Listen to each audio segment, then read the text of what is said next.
other heroes like say like the track and just start forcing down buildings before the lone druid can reach the radiance, before he can actually let the Midas kick in, knowing that like the speed of these guys has been like a 13 to 17 minute radiance timing. I'm not sure. Like, it's a bit difficult because right now I didn't feel like in either game they could win late game, and that's an issue right now. That means that it's a drafting error, but if there's a team that can do it, it's Liquid. Remember the last time that there was a DreamHack, it was in Atlanta, and they came back down 2-0 against Planet Odd. That's correct. Yeah, they came back fighting. They love coming from the near loss in all these tournaments. Yeah, they figured something out about us. So, and then it became really easy to play against us, apparently. But well, they're actually still going to go for that bounty hunter ban again. There's the Team Tiny Secret, out. gotta be scary. Yeah, Tiny. Good job by Team Secret there, making sure that they don't get their foot where they want it. But you know what? What about Undying, huh? We saw a lot of success coming out in this tournament from that early game aggression with Undying. Maybe they'll consider it. they lost like every game, though. But, you know, the aggression part was good.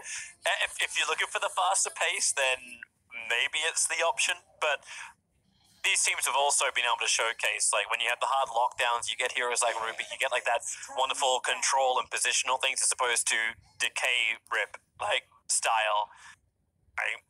Both these teams just play a lot better. Here we see the Loda Ruse. They both know that they want that Omni Knight and that Lone Druid, and they're not banning it out, hoping that they both get it. It's the mind games right here. You take the slaughter out, so now there's no miss to put onto the Lone Druid Bear, so it's a lot harder to deal with. It also kind of messes a little bit with the Wyvern combination, and it looks like Liquid just, they're not going to have a bar of it. We're going to have a different style of game, and the Lone Druid's banned out. You take Bane, Rubik. Bane, Rubik, Wyvern are the three. Rubik. So they take Rubik. Does that mean Liquid, you have, what do you have? Rubik's really good against Sand King already, so it already sort of discourages you from taking that hero. Or it hasn't really been Liquid that have been picking it, though. Yeah, like Sand King is one of the best options against, or Rubik is one of the best options against Sand King, because you can almost just always lift him out of stun, steal his own stun, then you become a better Sand King. I mean, it's just a great option for a lot of the current meta picks. Great first pick. Yeah, I think it is really solid. I think I talked about it in the desk earlier, because when you have these heroes, Wow. There's the big hero that was left on the table. yeah, Very unexpected, though, to see the Venge second pick. Oh, I'm liking this. Like you talk about like the fast pace. Vengeful Spirit is going to allow you to do this either as a core or as a support, and it's the same from whatever Team Secret has it in store. yeah. But do you take Brew here? That was for a while the counter Brew or Razor, and since LD is banned, we haven't seen Brew have a lot of success. But so they take the Razor. Normally it's one of those two because they'll get banned 4-5. The Omni though is curious because the reason why I really like Secret's first two Rubik is because it makes it so that you're reluctant to pick Tide, you're reluctant to pick Omni Knight. Like these are all heroes that you're really good against to begin with, and so it just favors Secret's meta a lot when it comes to drafting. Why Venge, though? I think Venge is really open. It's something that VP does a lot because you can flex pick it, and it's a very strong carry right now. It speeds up the pace of the game. She allows you to go high ground. The auras allow you to Roshan very easily. You don't have to be a true one position in a game like that, which benefits players like Miracle. But if necessity dictates it, it's also really nice as a support. Imagine if there's a Bat Rider in this game. You're trying to just cut off angles with the first two picks if you can.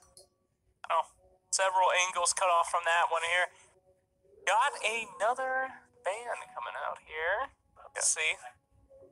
Nothing comes to mind, really. Vengeful Spirit just is very fluid pick, can really do anything. Omni Knight, they've already got the best counter in the game, most likely. I wonder if you think about like the early game pressure as well. Vengeful Spirit could be a one, but do you really want to ban out a Lunar or something like this? Like if you can like start to rack up the auras and then just move with the Omni Knight forward, who's going to be your pusher? Who's going to be that primary aggressor? Lunar as well as Death Prophet are probably being the two which come to my mind to add that early pressure. Yeah, I like Gyro too. I think Gyro has utility. You just get repelled, run in, flat cannon a bunch of people. You want something with range against the Razor, so he doesn't just static link you when it comes to the late game. Like, you want to be able to kite this hero at match's pace, be just as fast. I do miss the old days of Shadow Fiend Omni Knight. It was so fun. He's just running around in the early game with his free BKB, tearing it up. We won't be seeing that today, but it would put on some damage. I'd be okay with SF for Liquid. Maybe not like third pick, but Well, probably not. down the line. Down the road. We always think in the Haas. We always thinking down the road. Speaking of which, there's a gyro, which again, great for Omni Knight too. Yeah, that was the hero that I wanted Liquid to pick third. We saw EG utilize it earlier, where they just they utilize the flak plus repel, just run in. 10 seconds remaining. So now the options are a bit different. Probably looking at a GH hero for Liquid third. Yeah, trying to think right now. Maybe you take the Stalker again. It's just annoying to not see their 4 position first, because this can be a 5 Rubik as well. Whatever happened to the Wisp Omni combo? That's good stuff. You know? No. You all laughed at me, you fools! I mean, what an interesting pick. Great. Early game aggression is very good. Only the wisest analyst would have ever thought Undying was going to come in the second phase. You're a genius. Thank you so much. But Maybe Liquid does something cool. Like they switch this Venge to a carry. They go Undying, and then they run something like IOCK. Could you actually just like push VS Undying off? With the +1 and actually get up in the face? absolutely. And then Omni Knight safe? I'm okay with some. Yeah. I mean, one of the greatest analysts in all of Dota 2 did say that Team Liquid has this great early game advantage. So they've been losing these late games. Let's go all in early. Let's try something new. I really love this strategy by Team Liquid. You look back to the last game, and that's what I thought was going to happen. I thought that the Liquid would be a little bit more effective at punishing the Arc Warden early, and they did get the kills on him in lane, but didn't really keep up the pressure. Okay. Wow. So the Bane is picked up. That's what we thought would actually be one of the first two. It was Bane, Rubik, or can't remember the last hero, Sand King. And Liquid.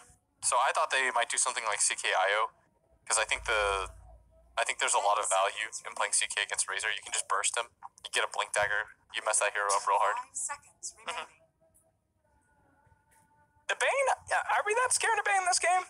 I mean, he does kind of ensure your early game's not going to be too disastrous, but... Well, it's about the lanes, though. Yeah. He's very, very powerful in lane. He's kind of a lane stabilizer against the Undying. I see. Yeah.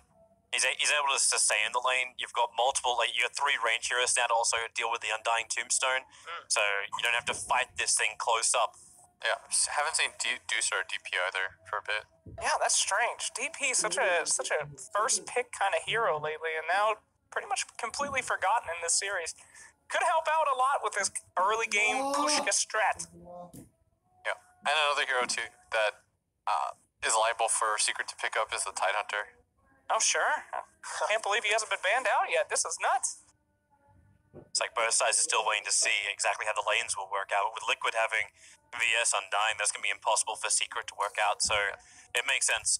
Pick up your 3 controller for the moment. Oh, the Stormhammer spells talent. 5 seconds Then remaining. you always scale. What? That's cute. He has like his Stormhammer dispels or whatever.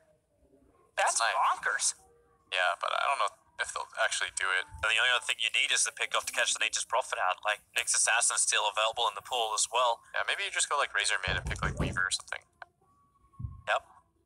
There's almost no disables from Team Liquid. Does that actually make this just an all-in push? Do I dare say, is that Leshrac actually coming? Oh my. I hope not. Leshrac has not done well in this event. But